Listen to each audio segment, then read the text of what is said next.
ఒకవేళ మీ యొక్క బంధువుల్లో ఎవడో ఒకడు అప్లపాలైపోయాడేమో, లేకపోతే దిగజారిపోయాడేమో, లేకపోతే నష్టాల పాలైపోయాడేమో, అస్వస్థత పాలైపోయాడేమో, తీసుకోకూడని నిర్ణయాలు తీసుకొని ఒకవేళ తన జీవితాన్ని పోగొట్టుకున్నాడేమో, లేకపోతే తన యొక్క జీవితంలో ఒక శాపాన్ని తెచ్చుకున్నాడేమో, బాధను ఒకవేళ అనుభవిస్తున్నాడేమో, ఆ పరిస్థితిలో వారి పట్ల మన వైఖరి ఎట్లా ఉంది అనేటువంటిది which is very very very important. అక్కడ నీ యొక్క పరిణితిని దేవుడు చూస్తాడనమాట.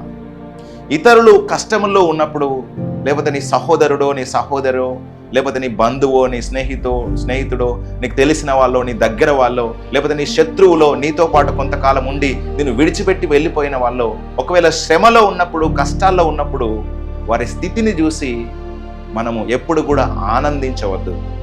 లేకపోతే వారి కష్టాల్లో ఉన్నప్పుడు ఇంకా కొంచెం కష్టం కలగజేయడానికి వాళ్ళ నానా మాటలు అనొద్దు. కానీ మనం ఏం చేయాలంటే వారి పక్షమున నిలబడాలి అని చెప్పేసి ఈరోజు నేను జ్ఞాపకం చేస్తున్నాను.